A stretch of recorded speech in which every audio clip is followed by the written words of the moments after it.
Assalamualaikum warahmatullahi wabarakatuh. Waalaikumsalam warahmatullahi wabarakatuh. Alhamdulillahirabbil alamin.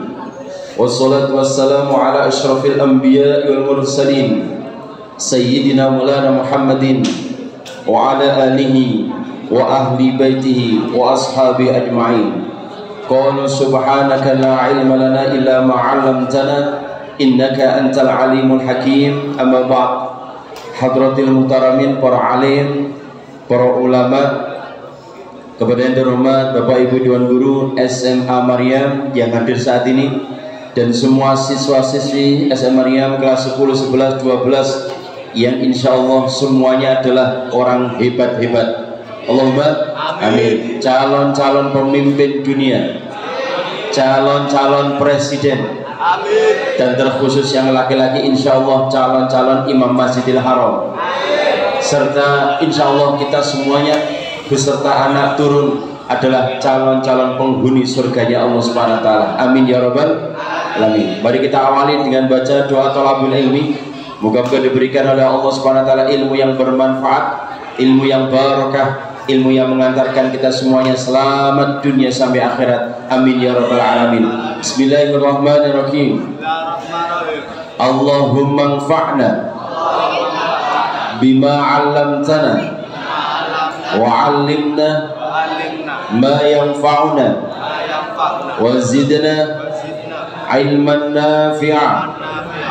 Al-Fatihah. A'udzu billahi minasyaitonir rajim. Bismillahirrahmanirrahim. Alhamdulillahirabbil alamin arrahmanir rahim maliki yaumiddin. Iyyaka na'budu wa iyyaka nasta'in ihdinas siratal mustaqim siratal ladzina an'amta 'alaihim ghairil maghdubi 'alaihim waladdallin. Amin. Materi kita kali ini adalah khusus karena sudah masuk bulan Dzulhijjah, maka amalan di bulan Dzulhijjah, judulnya itu amalan di bulan Dzulhijjah. Apa saja terkait amalan-amalan ini kita pesan, kita lihat, dan kita dengarkan pesan-pesan berikut. Allahumma sholli ala sayyidina Muhammad. Kita baca surat asli terlebih dahulu. Allahumma sholli ala sayyidina Muhammad. Allahumma sholli ala sayyidina Muhammad wa ashiri zalimin bi zalimin.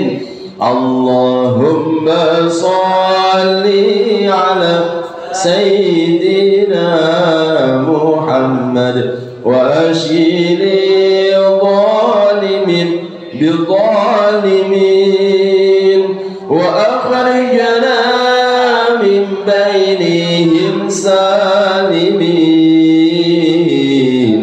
wa ala alihi wa sahbihi ajma'in. Allahumma sholli ala sayyidina Muhammad. Yang pertama, amalan di bulan Dzulhijjah adalah disunnahkan puasa. Disunnahkan puasa. Nek kuat 1 bulan, nek kuat, kecuali tanggal 10, 11, 12, 13 yaitu hari tasyrik. 1 tahun itu walaupun kita ahli puasa, tidak boleh puasa 5 hari. Apa itu? 1 adalah pada tanggal 1 Syawal, tidak boleh puasa. Yang 2, 3, 4, 5 adalah pada hari tasyrik. Oke. Ya, sunnah pada bulan Dzulhijjah adalah puasa sunnah. Nek gak kuat tanggal 1 sampai tanggal 9. Gak kuat yang mana? Tanggal 8 dan tanggal 9. Tanggal 8 dinamai tarwiyah. Tarwiyah itu punya arti kabar bahwa Nabi Adam dan Ibu Hawa waktu itu akan ketemu. Kabar Oh, bakal ketemu Nabi Adam dan Ibu Hawa, diberikan informasi. Nah, tanggal 9 namanya Arafah, itu ngerti ketemu.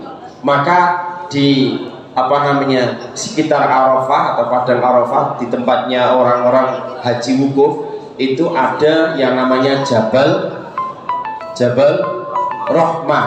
Jabal itu gunung, Rahmah itu kasih sayang. Maka di sana banyak orang-orang Indonesia naik ke atas terus menaruh fotonya orang-orang yang biasanya belum bisa nikah, cik nang cepet ketemu jodoh, biasanya gitu. Dengan di sana saya lihat paling banyak orang Indonesia karena punya mitos nang kono muga-muga didongakno nang cepet ketemu jodoh. Oke. Apa fadilahnya? Siapa yang puasa tanggal 9 Arafah, maka diampuni dosa-dosanya 1 tahun yang lalu sama 1 tahun yang akan datang. Berarti lah enak Pak. Nek ngono 1 tahun yang akan datang tak lakoni dosa. Ndak gitu maksudnya. 1 tahun yang lalu oke, disepuro dosa-dosa ini. 1 tahun yang akan datang dijogo karo Gusti Allah, ojo sampai ngelakoni maksiat. Lho kok ono sing nglakoni maksiat, berarti pancene nafsune geden. Nafsune geden, akhirnya kalah. Nah sini dikasih tahu sama Gusti Allah, ayo iki ngelakoni elek, iki apik, sing apik terus no, sing elek ditinggal. Ngono mestine. Tapi karena seringkali tidak melihat situasi itu dengan sebaik-baiknya, akhirnya mari Arafah ya tetap balik maneh. Maka manfaatkan kapan tanggal 9 Arafah. Ini yang jadi perdebatan di antara para ulama.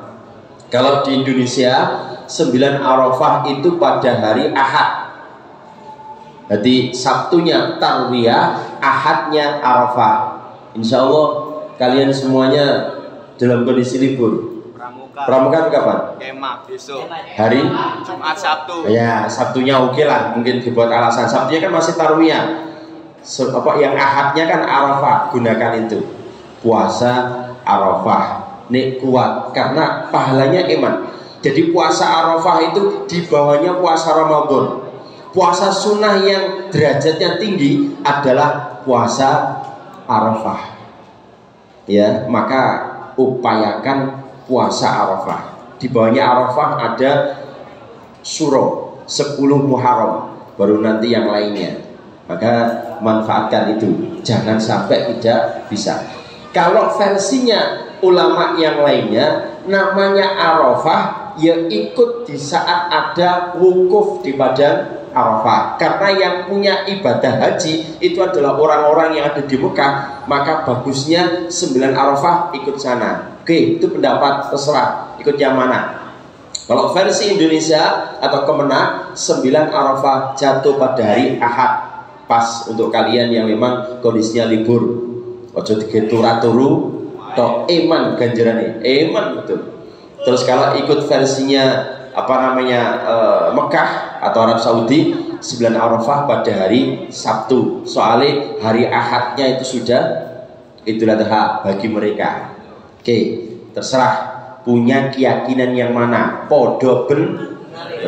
Sing penting ojo sampai gak poso. Nek gak poso Pak, bagaimana Pak? Saya kan yang perempuan itu head. Maka bagaimana? Perbanyak zikir, perbanyak istighfar. Zikir istighfar. Muga-muga sesuai dengan Arafah di sepuro dosane karo Gusti Allah. Oke, itu yang pertama. Yang kedua, memperbanyak takbir. Allahu Akbar. Memperbanyak tahmid. Alhamdulillah. Memperbanyak tahlil la ilaha illallah, termasuk zikir. Loh, apakah boleh Pak mulai tanggal 1 sampai tanggal 13 Dzulhijjah saya takbir? Ya boleh, tapi jangan setelah sholat apalagi ngajak jamaah, nanti khawatirnya tidak sesuai dengan adat. Ini adat itu nanti takbirannya tanggal 10 atau malam tanggal 10 sampai tanggal 13, itu biasanya setelah sholat. Apakah sekarang boleh? Boleh. Takbiran Allahu Akbar, Allahu Akbar, Allahu Akbar, La ilaha illallah, Wallahu Akbar, Allahu Akbar, walillahil hamd. Itu boleh ya, tapi sendiri-sendiri. Adapun nanti tanggal 10 sampai 13 itu bagus bersama-sama, yang biasanya setelah sholat. Understand? Oke. Nah, ketika membaca Allahu Akbar, bari pendek, ojo dawa. Allahu Akbar, Allahu Akbar, itu namanya lembeng. Satu. Yang kedua, secara arti beda. Kalau Allahu Akbar, Allah Maha Besar. Nih bae kedawan, itu namanya gendang. Allahu Akbar, itu Gusti Allah gendang, Gusti Allah gendang. Berarti kan mengajak Gusti Allah. Maka aja lembeng-lembeng. Allahu Akbar, aja Allahu Akbar, aja. Loh Pak, pernah saya dengar ada anak SMP yang bar, ya itu salah, jangan ditiru. Sampai wis SMA, kudu niru sing bener. Oke, understand? Oke, jangan diulang. Ya, sing winane oke lah. Pecut dijeplakno wis kebacut. Ya Pak. Oke, Allahumma sholli ala sayyidina Muhammad. Termasuk lagi ketika walillahil hamd, itu ada beberapa versi. Kalau walillahil hamd tanpa dal itu punya arti bingung tanpa dal. Walillahil hamd hanya kepunyaan Gusti Allah, bingung loh. Makanya arek Maryam kudu ngerti bahasa Arab.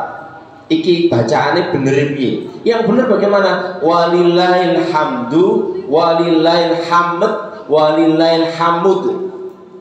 Makanya kalau biasanya Muammar ya, yang beliau ahli qiraah, walillahil hamd, ngono. Tapi berhubung orang Indonesia mau hanya krungu pakai kuping, kedengaran toh, akhirnya niru walillahil hamd, padahal itu salah. Nih ngerti harus berubah. Walillahil hamdu, walillahil hamd, atau walillahil hamud. 3 versi itu. Makanya biasanya kalau saya walillahil hamdu tak lengkap no. Cik orang-orang itu ngerti nih melo itu. Karena orang-orang yang ngerti harus paham. Oke, itu ya. Jadi mulai saat ini sampai tanggal 13 boleh untuk yang namanya kita takbiran, tapi ojo ngajak orang ya, dewi-dewi itu ya. Nanti baru tanggal malam 10 itu silahkan takbiran bersama-sama. Bahkan mulai pagi tanggal 9 itu sudah boleh takbiran. Cuma memang tidak umum ya, kembali lagi tidak umum ya, jangan dipopulerkan supaya tidak jadi masalah. Biasanya tanggal 10 malam 10-nya atau maghrib malam 10 silahkan takbiran sampai tanggal 13, yaitu waktu asar. Kalau di Indonesia berarti mulai malam Senin sampai Kamis sebelum maghrib itu takbiran bersama-sama. Silahkan, bagus, sebagai bentuk syiar agama Islam. Oke, understand? Oke. Nah, apa manfaatnya takbiran? Ala bidzikrillahi tatmainnul qulub. Zikirlah kepada Gusti Allah, maka akan tenang, nyaman. Nah, sehingga ketika saya muncul keputusan yang kemarin itu ya, saya gunakan zikir. Tapi sebetulnya saya menangis. Ya Allah, ternyata saya harus berpisah dengan kalian untuk menuju yang lebih baik mungkin. Tapi ternyata takdirnya Gusti Allah beda. Saya diminta untuk kembali dalam rangka untuk memperbaiki, berjuang bersama-sama membesarkan Maria. Inilah takdir Gusti Allah. Nah, apa yang saya lakukan waktu itu? Zikir nang Gusti Allah, donga nang Gusti Allah. Ingat, ad-du'a silahul mukminin. Donga itu senjatanya orang beriman. Ad-du'a mukhul ibadah. Doa itu adalah puncaknya ibadah. Ad-du'a yughayyiru takdir. Doa itu bisa merubah takdir. Donga sing akenan Gusti Allah, minta yang terbaik. Ngono ya. Ojo ngoyo nang Gusti Allah, minta yang terbaik. Sama dan kalau ada orang sakit ya, ojo minta sehat toh, tapi minta yang terbaik. Jika memang sehat, muga-muga nang cepat sehat. Jika memang waktunya meninggal dunia, muga-muga husnul khotimah. Ngono, ojo ngoyo jenengan paringi sehat ya Allah. Wah, karepe Gusti Allah nang cepet kok. Kan ngene ngoyo akhirnya rada sakno, sing sakit rada sakno. Maka mintalah yang itu yang harus dilakukan. Oke, doa itu yang harus kita kerjakan dalam kehidupan sehari-hari. Maka doa ini hebat. Ada pernah seorang wali, ulama hebat, imam mazhab, namanya Imam Ahmad bin Hambal. Tolong dengarkan ini. Ini doa yang hebat. Jadi Imam Ahmad bin Hambal itu pernah ke tempat sesuatu atau tempatnya mana dia yang nggak ngerti. Cara kasarannya itu kesasar lewat menuju ke tempat yang beliau nggak ngerti apa tujuannya. Akhirnya kemudian masuk ke masjid, di masjid diusir karo bagian marbot. Wahai keluar. Waktu itu tidak tahu kalau Imam Ahmad bin Hambal. Zaman dulu itu kan hanya terkenal namanya, tapi wajahnya gak pateo paham. Kalau sekarang wajahnya sak jenenge, sak namanya bisa terkenal sekarang karena ada TikTok. Walah, saya melihat TikTok itu hampir semuanya sekolah model ketendang medus komentar sampai SMA Maryam yo melok seperti itu. Ndak popo panjene zamane. Oke. Dia Imam Ahmad bin Hambal kesasar ke tempat itu. Kemudian diusir oleh marbot, ketemulah orang tukang adonan roti. Wahai Bapak, barangkali panjenengan mau menginap atau mungkin mau bermalam, silakan. Tempat saya ada. Oh ya, terima kasih. Saya kebetulan waktu ini saya tidak tahu pengen kemana. Akhirnya bermalam di tempat orang tukang adonan roti. Yang perlu dicontoh hebatnya ini. Apa Pak hebatnya? Beliau ketika ngadon roti itu dzikir. Allah, subhanallah, alhamdulillah, sallallahu alaihi dzikir terus. Dzikir. Akhirnya Imam Ahmad bin Hambal menyampaikan gini, wahai tukang adonan roti, panjenengan kok seringkali ngadon roti sambil dzikir. Apa yang panjenengan peroleh dari dzikir itu? Beliau menyampaikan gini, tidak ada satu doa pun yang tidak dikabulkan oleh Allah Subhanahu wa taala. Setiap saya berdoa langsung top chat.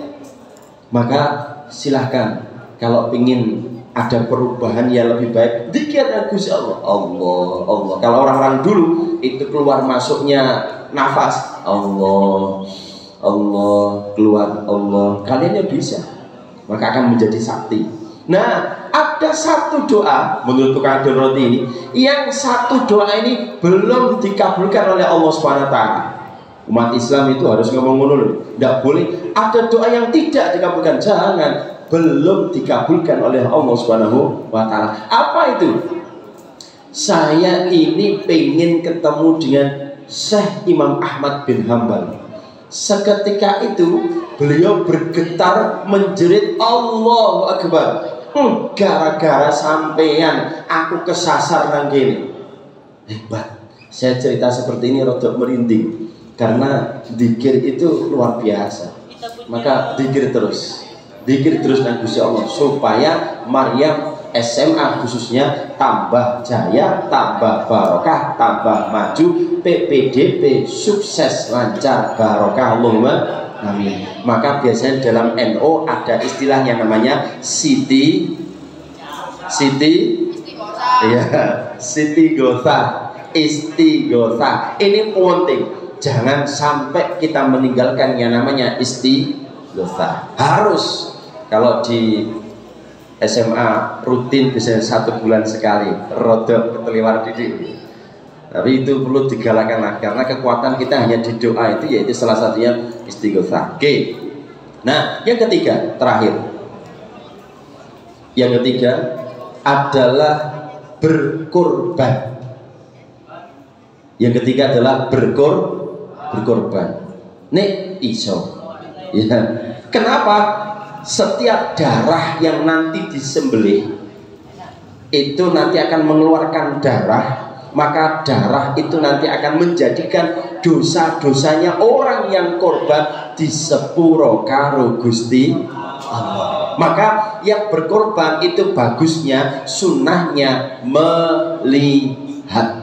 Syukur-syukur dibeleh dewi, karena tidak mampu ya kemudian minta tolong orang yang ngerti, yang paham, minta dibelehno. Bagus. Terus ini ya perlu saya sampaikan di sini supaya kalian nanti paham. Biasanya di Maryam itu sudah berjalan beberapa tahun. Ini hasil dari uang kegiatan itu ada yang bagiannya untuk beli sapi untuk dikorban.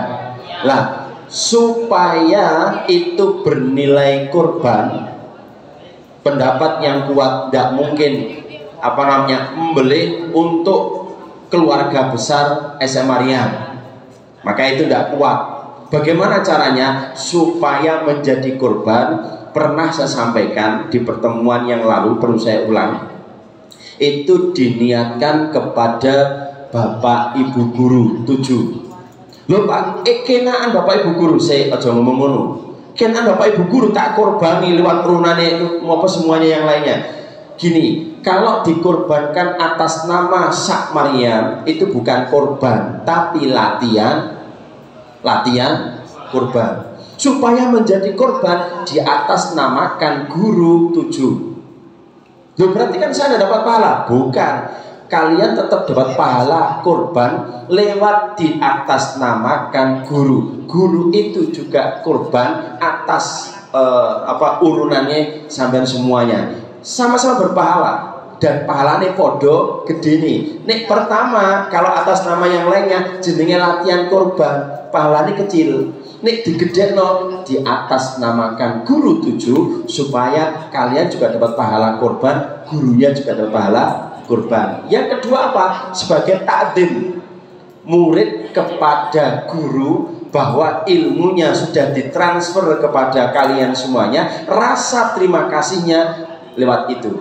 Paham ya? Paham? Ikhlas ya? Supaya pahalanya besar ini harus ya, coro kasarannya kalau saya belum menyampaikan, diupayakan harus ikhlas supaya pahala besar. Nek pertama hanya nyembelih tok, akhirnya jadi latihan korban pahalanya kecil. Nek di atas namakan guru itu beda. Loh Pak, kok tidak di atas namakan murid? Nang sakmene agae murid. Kapan keturunan? Maka di atas namakan guru supaya sebagai takdim ilmu taklimnya supaya muncul. Oke. Nah, korban ini menurut versinya 4 mazhab berbeda-beda.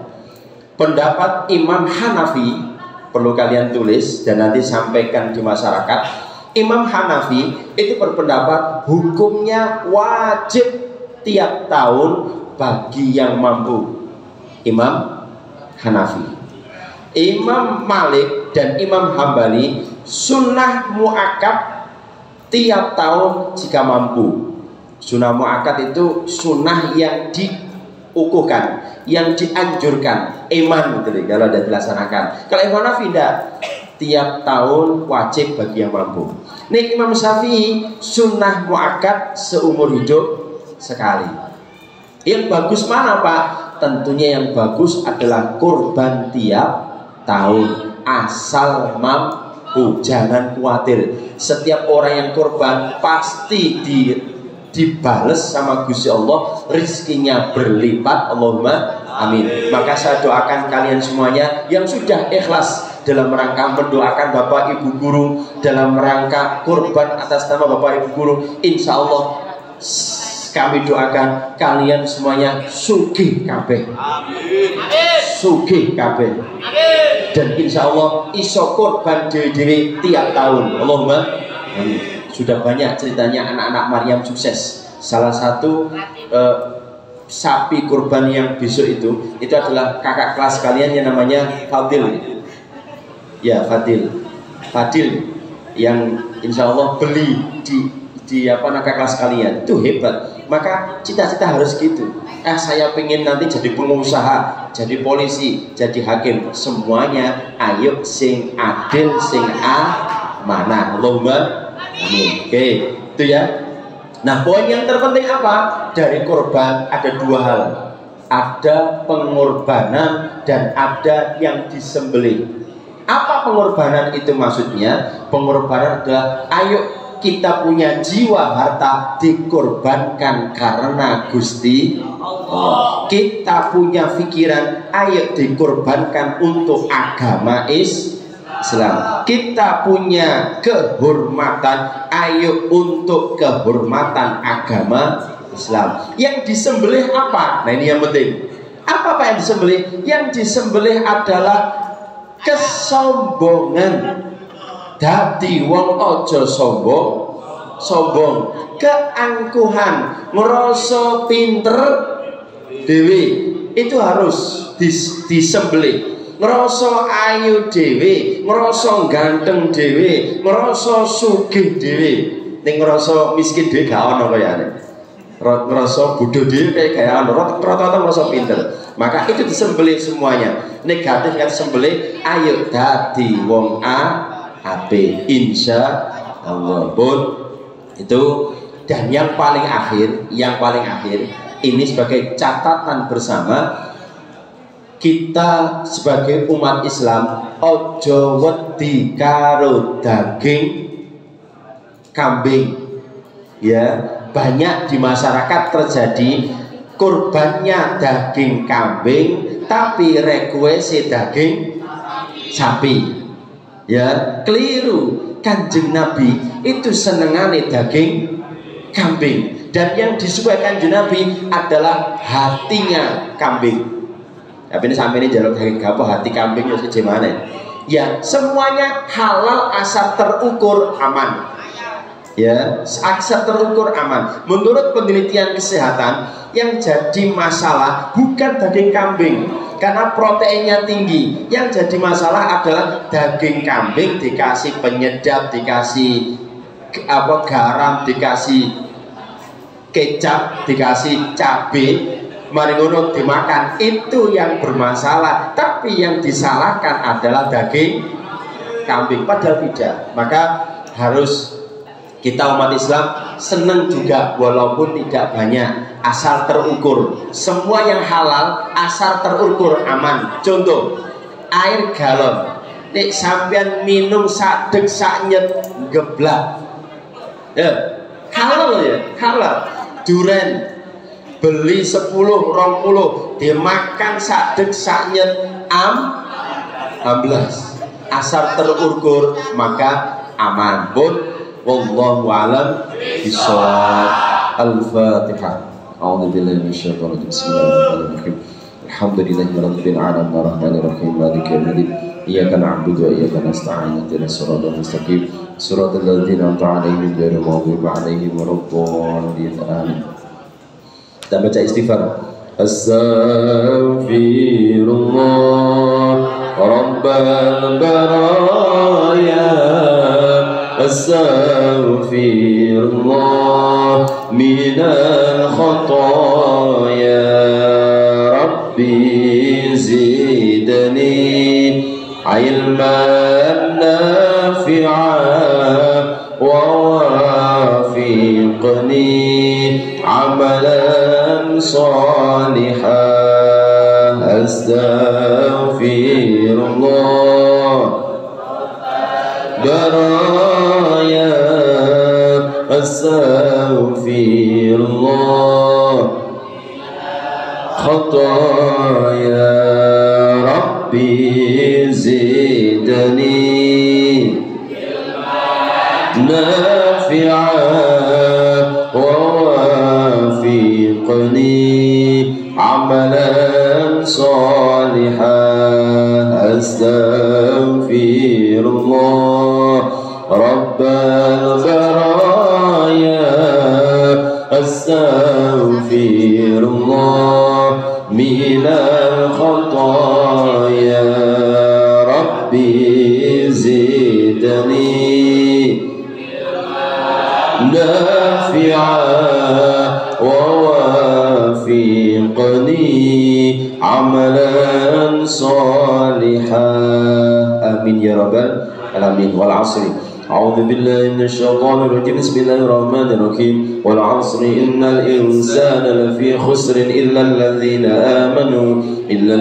آمنوا وعملوا الصالحات وتواصوا بالحق وتواصوا بالصبر صدق الله العظيم. كلام قادم لا يمل سماعه تنزه عن قول وفعل ونيات بأستفي من كل داء ونور دليل لقلبي عند جهلي وخيراتي فيرى بمتعني بسر خروفي ونور به قلبي وسمعي ومقلاتي. Mari kita akhiri dengan doa kafaratul majlis. Moga-moga dosa-dosa kita diampuni oleh Allah Subhanahu wa taala. Amin ya rabbal alamin. Subhanakallahumma wa bihamdika asyhadu an la ilaha illa anta astaghfiruka wa atubu ilaik. Wallahu muwaffiq ila aqwamit thoriq. Assalamualaikum warahmatullahi wabarakatuh.